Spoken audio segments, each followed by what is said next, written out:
చిత్తూరు జిల్లా పరిధిలో వైసీపీకి చెందిన ఓ నేతపై జరిగిన దాడి ఘటన స్థానికంగా సంచలనం సృష్టిస్తుంది.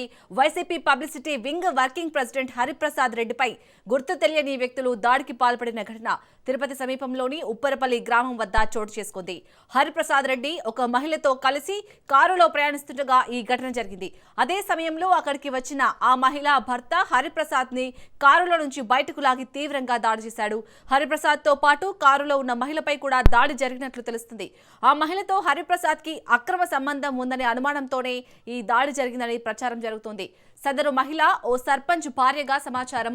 దాడి అనంతరం హరిప్రసాద్ కు చెందిన కారును ధ్వంసం చేసిన దుండగుడు మహిళను అక్కడి నుంచి బలవంతంగా తీసుకెళ్లినట్లు తెలుస్తుంది. ఈ ఘటనకు సంబంధించిన వీడియోలు సోషల్ మీడియాలో వైరల్ అవుతున్నాయి.